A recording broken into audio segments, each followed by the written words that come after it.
Maryville College lab. Today we'll be doing the Osmosis and Dialysis lab. Now to start this lab, you're going to be given a dialysis bag. Looks as so. Now you want to get it open, but the first thing you'll have to do is have it soaking in tap water, just as we've done here. Now, here we go. We've got to loosen up so we can see that we can get it opened up. And the next step we're going to do is need to tie it off. Now there's a trick to this. You're going to want to first twist it real tight, and then you're going to bend it over, and then twist again. Now once you've got that twisted nice and tight, you're going to want to put a rubber band on it. Tie it off. You can cut this for me. Now this is going to require two people, so you need to work together in this lab. Now you're going to try and get this tied around. While one person holds a bag, the other person can tie the rubber band.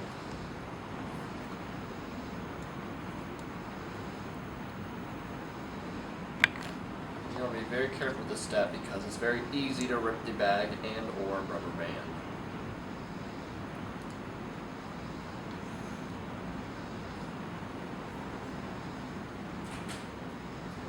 Okay, now that we've got that tied, the next thing you're going to want to do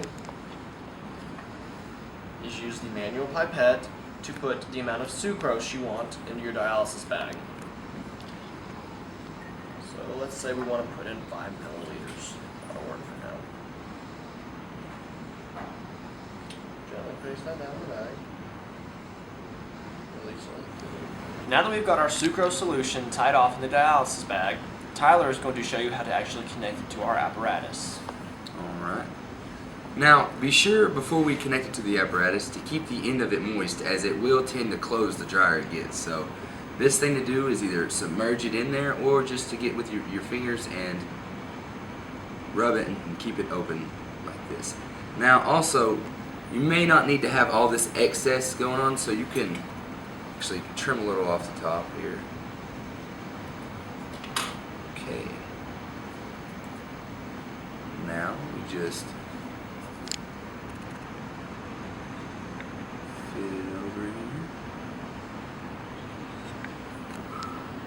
And I'm going to ask Steven to help me to tie it off on the end. This is a lab that will require a lot of teamwork throughout the entire process.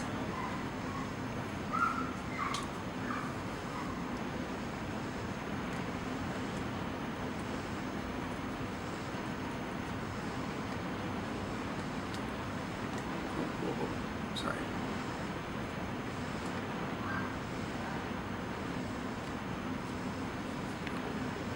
Okay. Now the next important step before you actually submerge it in water is you're going to want to record the starting volume that is going up the pipette. And in order to do this, it's going to be kind of hard to see through your bag.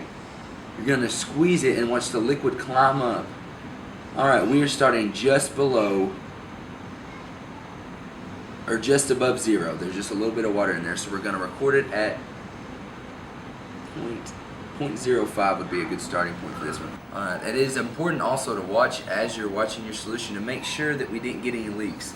Since we did tie it with rubber bands, it's not a foolproof seal, so make sure that you're not seeing any cloudy liquid. When the sucrose gets in the water, you'll be able to tell it's a thick, syrupy-like consistency. So it looks like our seal's holding up alright, so the next thing that we do is just wait and collect our data. Alright, so now I'm going to try and explain the process of osmosis to you. Now osmosis is basically the process of water trying to stabilize itself. And it does that by trying to equalize its concentration gradient. In this instance, we have a bag filled with a sucrose solution, which means it has a lower concentration gradient of water than it does on the outside, where it's just H2O. Which means the H2O on the outside is going to rush into the bag to try and equalize that concentration gradient. This is going to cause the water in our pipette to shoot up, showing higher numbers. Now the reason we can get away with this and see what happens is because the sucrose cannot leave the bag. It is too thick of molecules. Whereas the water, on the other hand, being a small molecule, can easily rush in or out of the bag, which in this case is going to be rushing into the bag. And that's basically how osmosis works. Alright, now I'm going to help distinguish the process of dialysis with you. Now, like Steven said, osmosis is whenever the solvent is going from a concentration gradient of higher concentration to lower concentration. Now dialysis is the same process, but it's with the solute, and in this case it is going to be iodine. Now we've got our concentration gradient set up right here, which is the bag, your dialysis bag filled with starch. Now the starch is too large of a molecule to escape the dialysis bag, so we have that concentrated in the bag. We have the water on the outside. Osmosis process is happening during this. You're going to want to inject the iodine into the solution. Once it enters the solution, you're going to see the process of dialysis at work. Slowly you will begin to see the iodine actually filling into the bag from the area of higher concentration into the area of lower concentration. And the evidence of this is obvious whenever you see the reaction take place, whenever the starch turns blue when reacted with the iodine. And this is evidence of dialysis. Alright, throughout this experiment you're going to be recording your data. Right here is a representation of the table that we made through a recording over a 15-minute allotted time. So as you can see, every 5 minutes we recorded the time of the change of the volume that was in our pipette. Now, one thing I want you to note is this pipette is a little tricky and it can get confusing. It goes from 0.9 up to 0.1. So here, even though you're seeing a decrease in volume as you're descending in order, is actually an increase in the change in volume on the overall. So what you really want to pay attention is the actual change in volume. So as we go down from 0.86 to 0.82, we have a 0.04 change in volume of our pipette. So we're wanting to see down at the 10-minute mark, we have 0.80 volumes going from 0.82. Now you would think that this would be a 0.02 change in the actual volume, but you're going to want to subtract from the initial. So 0.80 from our original 0.86 is actually 0.06. So the important thing you want to note is throughout the experiment from 0.86 to 0.78, we had a total of 0.08 change in volume of liquid, which shows that 0.08 milliliters of liquid actually entered through the bag through the process of osmosis. Now that we have the osmosis portion of the lab, I'm going to help demonstrate the dialysis portion of the lab. So, you're going to want to start off with another fresh dialysis bag just like before.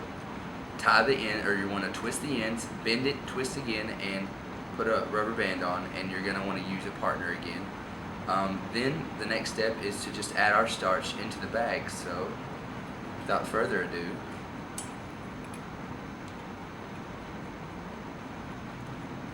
this starch is super saturated, by the way, because you want to make sure you have a lot of starch molecules in there to prevent them from escaping the bag and to really get a good reaction with the iodine before we add it. So, just want to be extremely careful.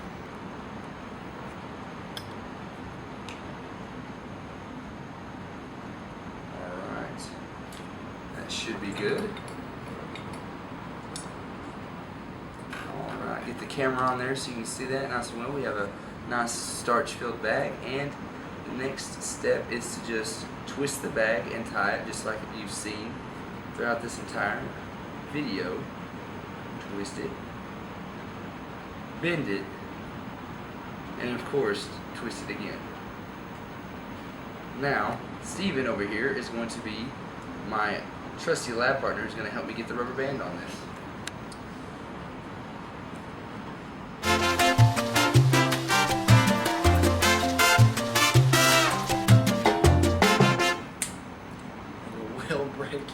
It will break, but this one actually turned out to be okay.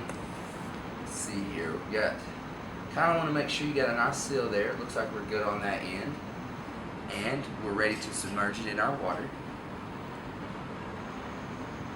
We have it submerged here. Now, as you can see here, just like beforehand, we have osmosis going. We're not measuring it by any means because that's what the pipette was there for, was to measure the rate of osmosis, or if osmosis was happening at all. But here, to actually test the dialysis, we're going to need to use the solute, not the solvent. So that is the whole purpose of adding the potassium iodide here. So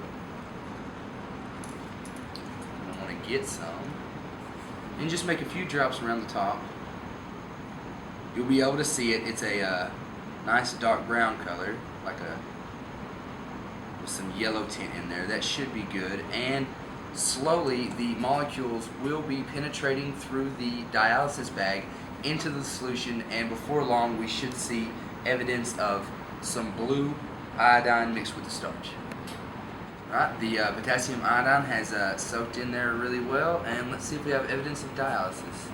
And we do, as you can see by the blue, that shows that the iodine has in fact penetrated the barrier of the dialysis bag into the sugar, creating the blue color you see here. And hopefully after this lab you'll be able to distinguish the difference between osmosis and dialysis.